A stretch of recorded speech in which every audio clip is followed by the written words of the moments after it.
Today, our guest is Eyal, and we will be talking about building communities around the hospital of the future. Is this a dream?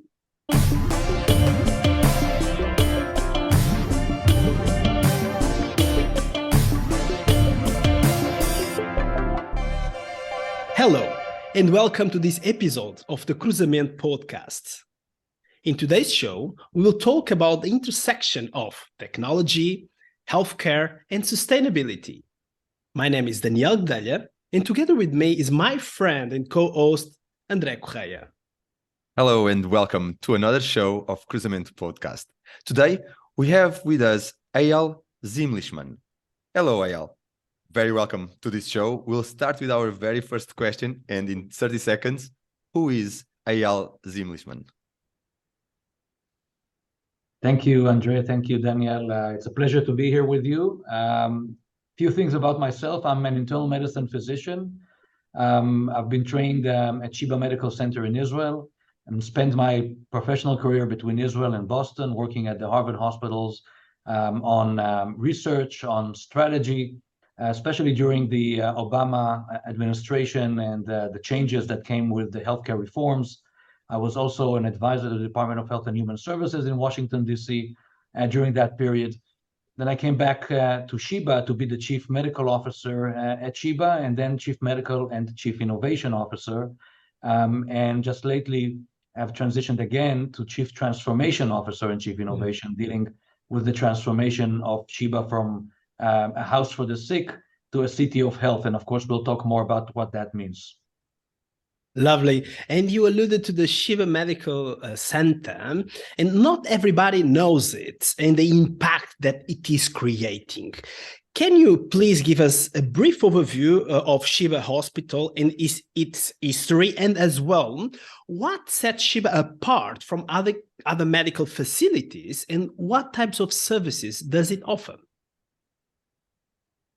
So Sheba Medical Center is the largest medical center in Israel, also largest in the Middle East. It's considered quite large by any global standards, with about 2,000 beds, all in one campus, which is a small city. If any of you have a chance to come and visit, please do. For example, we have 25,000 cars that come in through the gates every day, or about 40,000 people that walk in. So it's quite a large operation. Sheba, not just in terms of size, but we've got some considerable recognition lately over the past 5 years, since Newsweek started ranking hospitals globally for the first time ever, that you could compare hospitals across the world in different countries. And we were surprised at first, because we didn't expect this to happen, to see Sheba among the top 10 hospitals according to the Newsweek ranking. And the ranking, of course, is really being done through very rigorous methodologies, looking at quality measures, patient satisfaction, and other metrics. So Sheba is not just a large institution, but also a leading institution. And I would say what really sets Sheba from other hospitals around the world is its leadership position, both in terms of innovation and as well as transformation. When we'll talk about that, we'll get to a point where we understand that there's going to be considerable changes that are happening in the healthcare industry that will happen over the next 10 years. And of course, the pandemic has been a big catalyst of that. And as we go through these changes, institutions can take one of two parts. One is they can play a role where they're only reacting to changes around them, whether they're going to be early adopters or not. That is typically the question. Or whether they take a leadership position to actually have an impact on what these changes would look like. And Sheba is exactly that kind of institution. We're taking this leadership position, we're setting the vision, and we're creating those changes on the ground. And so for the past, I would say 6-7 years, we've been a focus for that, creating quite a lot of attention and building quite a large international community that is working with us to lead those changes. In Eyal, leadership position, innovation. Innovation here paramount to connect healthcare, technology, and sustainability. And Sheba is in the forefront of those areas. Can you please elaborate a little bit further on how tech can bridge the gap and drive actually the economy through in the health ecosystem. And maybe you can use, I don't know, the South Chicago project to illustrate. Yeah, well, the Chicago project is really a case study, if you might, of what can happen. But maybe I'll start from a little bit of a broader view and Sure. talk about the main challenges that healthcare is facing. And when I'm talking about healthcare, we all share the same issues. Every country in the world, we share the same issues. We have huge issues with sustainability. Healthcare is too expensive. Even in the richest countries in the world, if you take the US, for example, 20% almost of GDP is on healthcare. We know looking forward when the federal government will go into bankruptcy because they won't be able to sustain only healthcare, not to mention everything else. So sustainability and the cost of care is a huge challenge. Another huge challenge is quality and patient safety. And we've not been able to solve this crisis for the past 30 years since we've known about it.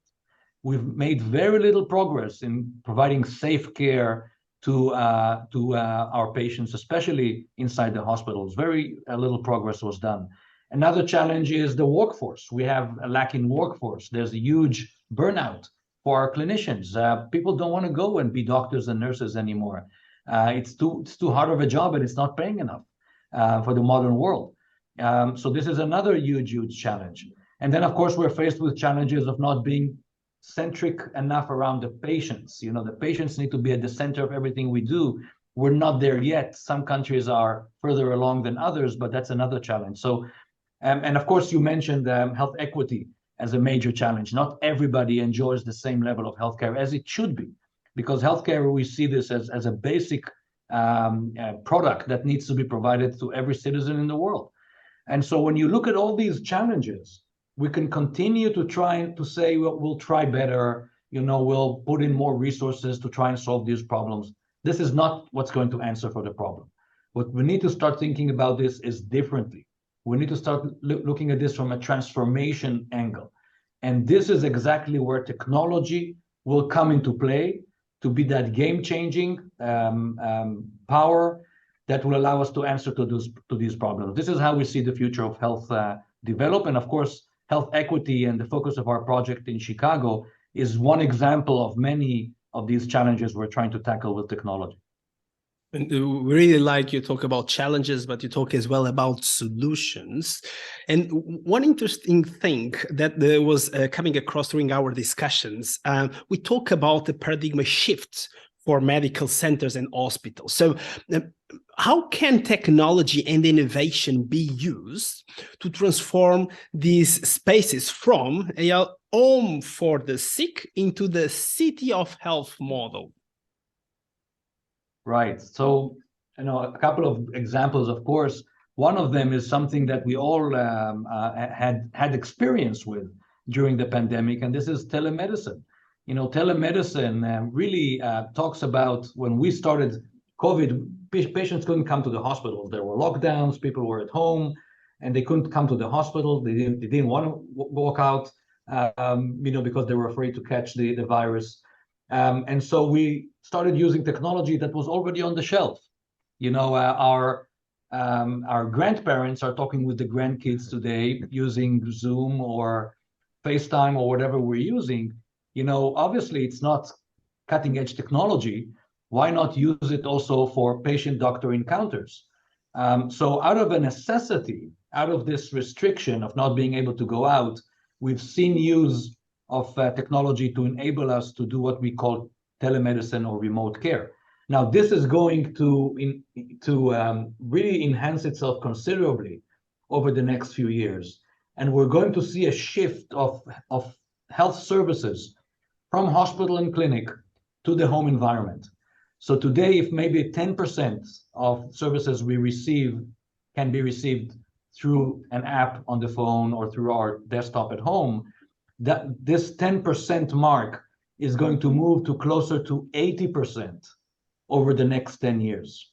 So I predict that if we were to transform ourselves into the future 10 years from now, and somebody would tell us, listen, you have to go to the doctor, we would actually say, what? Go to the doctor. I mean, you have to be kidding, right? I mean, waste my time in traffic, finding parking, stand in line in a waiting room somewhere where I could be at my home, and then the phone calls me once the doctor is ready to talk with me. I waste zero time. So just like with banking, this has been going on with banking and other industries.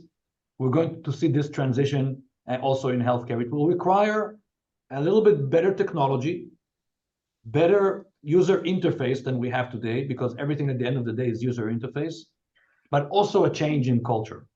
And as we know, the change in culture also takes time. With banking, we've heard many people say, no, I would never trust my money to an app on the phone. What if somebody hacks in and steals my money?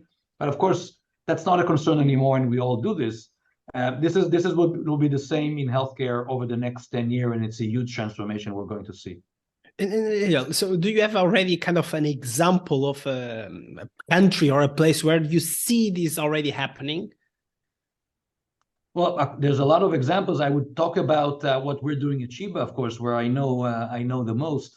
At Sheba, we have a very different model for hospital at home, where patients who need to be hospitalized because of an acute condition are cared for at home, where the doctor is the same doctor from the hospital that would have otherwise treated them in the ward in the hospital. So imagine a hospital internal medicine ward, having 36 beds. Typically, they're all metal beds, real beds in the hospital. We can see them and touch them. But the model we're now practicing at Sheba is into hybrid wards, where about 18 of the beds are physical beds and the other 18 are virtual beds at the patient's home. But it's the same doctor that oversees the patients, regardless if they are physically at the hospital or physically at home. And this is a great example of this new mode we're transitioning into, where the physical presence has no meaning. We also call it a hospital without an address, because Sheba doesn't just have an address where you could drive to Sheba. You can be treated by Sheba at your own home, right? It's health without an address. And that, of course, opens up opportunities to bridge geographical barriers. If you go to Australia, for example, we work closely with our partners in Australia. If you go to Melbourne, then you hear from them that the further away you move out from the city into the huge prairies of Australia, the life expectancy on average drops considerably the furthest out you go out, because the inability to provide these services because of geographical barriers. So imagine a world where healthcare is not bound by geographical barriers, where healthcare doesn't have an address. This is where we want to be heading. In an hospital without an address or geographic barriers also requires data to monitoring. And let's talk then about data, Eyal. Today we can measure living metrics. There's pretty much nothing we cannot measure if we want to. But the question is what to do with all this data that we have today. Is it too much for the tools that we have? Is it a challenge? Is it an opportunity to get into the hospital without an address? How do you see this challenge, opportunity, and is it too much or not? Well, data, of course, presents its own challenges. But of course, I'll start by saying, of course, this is critical, right? As we look into the future and we look into the potential that digital health and specifically, artificial intelligence can provide in this new model of care of the future, then of course, data is critical. Now, a couple of challenges we have today with data, and of course, data privacy is a big issue. I'm putting it to the side for a second. Is first of all the quality of the data. We have huge amounts of data, but the quality is not where it needs to be. The accessibility to the data is not where it needs to be. And finally, what do we do with all this data, right? As you were asking. And I'll give you an example. I have a vendor that comes to me and says, listen, I can provide you a medical grade watch that you can put on the arm, FDA approved, and it measures your blood pressure continuously. My first reaction is, what do I do with this? I have no clue what to do with continuous blood pressure. right? I mean, I know a lot about what to do with point estimates of blood pressure. You know, if it's measured once a day or once a week, and the patient comes into the office with a list of all the measurements, and I can see whether or not he's well controlled or not. But continuous blood pressure, we are nowhere near to being able to really take advantage of this amount of data. So we're going to see a lot of science that is still needed over the next few years to start making sense of all of this. And because we're talking about huge amounts of data, it would be up to machine learning and other AI solutions to be able to really make sense of this huge amount of data. So we're going to see a period where we have a lot of data. We don't really know what to do with it. We'll need to figure it out. We'll create more evidence, hopefully. And as we emerge out of this era, we will be able to take full advantage of the huge amounts of data we're seeing. So quality of data, accessibility, and how do I make sense out of all this data, interpretability of the data. These are the challenges. It'll take time. It's part of the 10-year plan that we have at Sheba to really make that difference. But it's definitely the way we have to move forward. Yeah, lots of complexities. The data is complex and the ecosystem as well, which makes us reflect on the policymakers. And maybe a question here, how can policymakers and maybe the healthcare professionals as well work together to implement such a transformation on a large scale, and how to ensure the ecosystem moves together at the same pace? Great question. Policymakers basically need to do two things. That's what I would say three things, because the third thing is not to interfere. But the other two, one is they need to obviously be able to provide funding. Academic institutions and hospitals, leading hospitals like Sheba are taking the lead on innovation. And it's not that, hospitals are money makers, right? And they have huge amounts of money just waiting to lead transformation efforts. So there needs to be always funding sources. In Israel, we have the Israeli Innovation Authority, and also the Israeli Ministry of Health that provides quite a lot of funding for these type of processes. Of course, competitive, which is great. Horizon, the European Union has funding for this. So first of all, we need to make sure funding opportunities exist. And number two is we need to make sure we're able to create large-scale transformations once evidence has been created. And that requires us to always impact and change the payment systems. If payment systems are not aligned, if payment systems are not pushing for innovation, then this would not happen. I'll give you one brief example. What we've done in Israel at Sheba a few years back is we've built a program for cardiac tele-rehabilitation. Every patient that has gone through a heart attack or cardiac surgery is required to go through cardiac rehabilitation. We know it improves their outcomes. But unfortunately, cardiac rehabilitation is only done in an inpatient environment, which means we need to hospitalize patients in dedicated departments. We don't have enough beds for everyone, so we only get to about 20%, maybe 30% of eligible patients who actually get through the full cardiac rehabilitation. The others are not receiving it, which is a big problem. So what we've done is we've created a telemedicine program, and we've created evidence. We published a scientific publication that shows that the outcomes of the telemedicine program are comparable to the outcomes of the inpatient model. And then we took that to the Ministry of Health in Israel and convinced them that they need to start paying for telecardiac rehabilitation, just like they're paying for inpatient cardiac rehabilitation. Once they made that decision, we went up from about 20 to 30% of eligible patients that received treatment to close to 70% in a very, very short while. The impact on the public health of something like this is huge. It's huge. Right. So when I say this around the world, I hear a lot from other countries that are saying, for us, it will have taken much longer. It's not that those decisions are made much slower, and so on and so on. But this is exactly what is required from policymakers.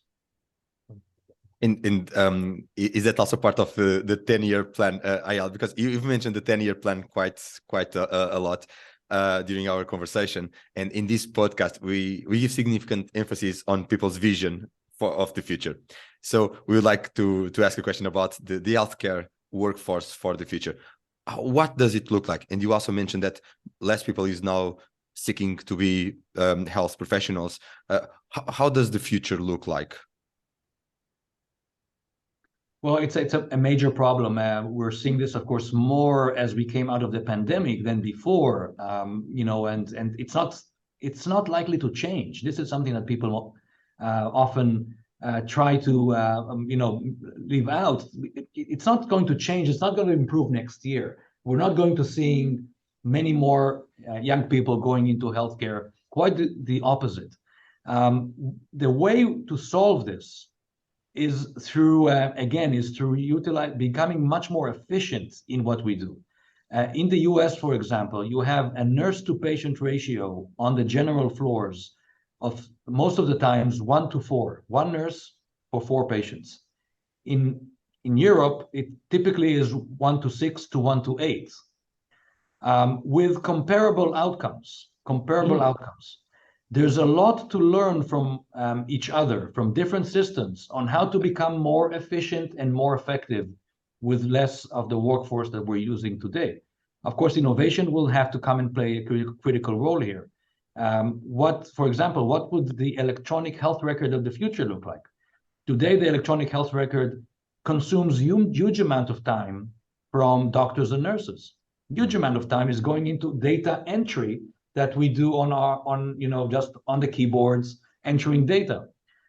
Future technology will allow us to skip that part, right? To have a conversation with our patient while something is capturing the conversation and entering it automatically into our electronic file. So I will be much more efficient in what I do.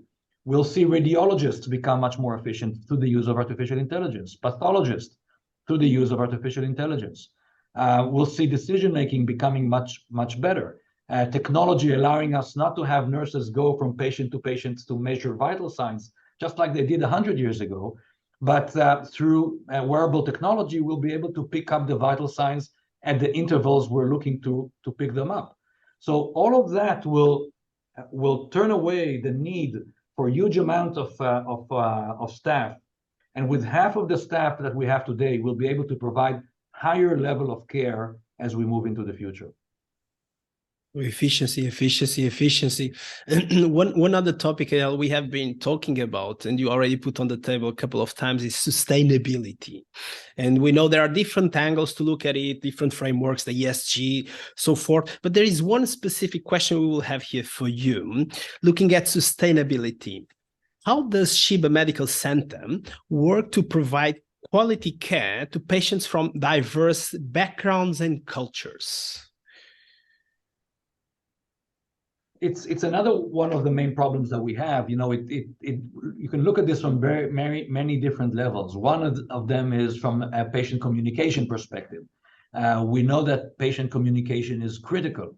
Here as well, we're going to see the help of solutions, patient-facing solutions that allow us to explain to our patients much better, customized to their own culture and language.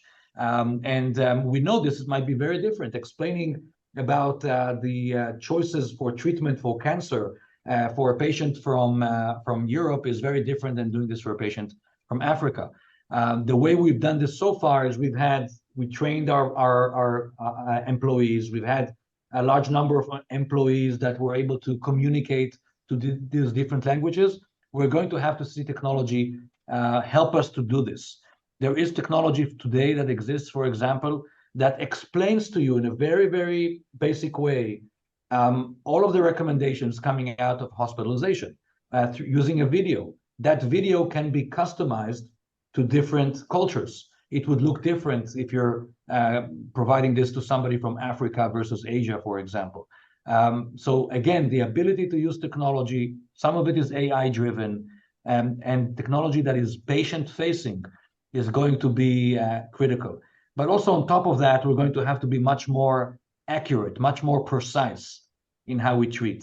And we know there's huge variability also in genetic, in genetics of different people, of different heritage. We know that there's different differences in microbiome between patients. You know, the bacteria in our guts, they are different from patient to patient, and they can. We know today microbiome can say and determine whether or not you would react to a certain medication for cancer. Not just your genes, but also your microbacteria in the gut. So being able to analyze all of this, we call it multiomics, being able to understand the genetics, the microbiotics, being able to understand the proteomics, and more, the digital pathology of a specific patient, taking all of that together, the multi-omic universe will allow us to really tailor the solution to the right patient with a very, very high percentage of success from the first try, and not a trial and error as we often do today. Going a little bit back to the geography boundaries that we were talking about earlier as well. In our home country, Portugal, we often debate a lot about private and public healthcare system. I think it's not a unique case in Portugal, but we do have that around here as well. Can you talk about the potential economic benefits and drawbacks of a private versus public healthcare system from your experience? I think at the end of the day, not just looking at this from a private versus public, really looking at this from an incentive perspective. You know, who's getting paid? What are they getting paid for? Which is the critical question. What's broken in many countries is the fact that we're not able to pay for disease prevention. We're paying for treatments. We're paying per service. And so any system that pays for service, you know, we're actually incentivizing the system to create more service. Take readmissions, for example. Everybody, you know, knows that having a patient being readmitted to a hospital, especially if it was potentially avoidable, is a bad, you know, habit. It's a bad quality indicator. But in some systems, the hospital gets paid again, right? And any industry likes a returning patient, a returning customer. If I were to sell clothes, right, in Lisbon, in a shop, I would want my customers to be coming back. And in healthcare, if you're being paid for the services you provide, then you also would like your customers to come back, even though it's a measure of bad quality. So how is the system built? What are the incentives in place that pay for the services we provide? Needs to be completely different than this pay-for-service mentality that most of the world is working by. And this is where accountability has to come into play.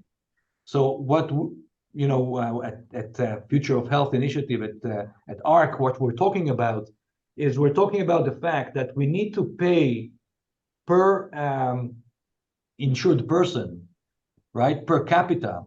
And that payment needs to be the same regardless of what happens to the patient.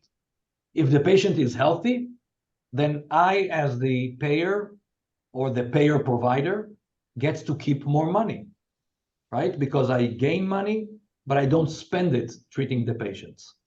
If the patient is sick and I get to spend money, but I only gain the same amount, then I will lose money on this patient.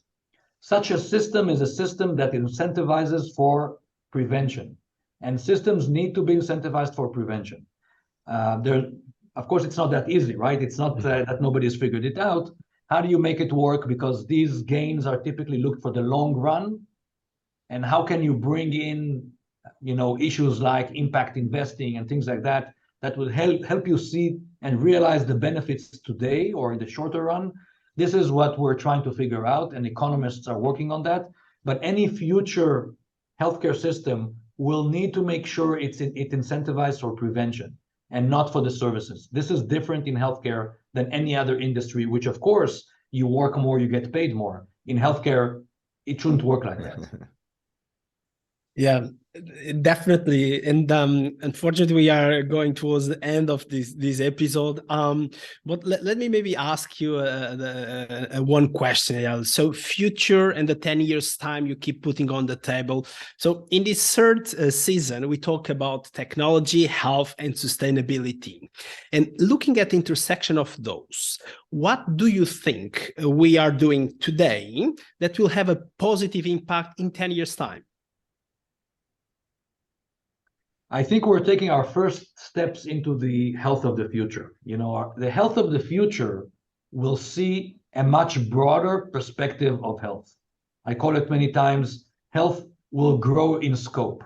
Today, we pretty much all have a pretty good understanding of what health is, or healthcare, right? We call it healthcare.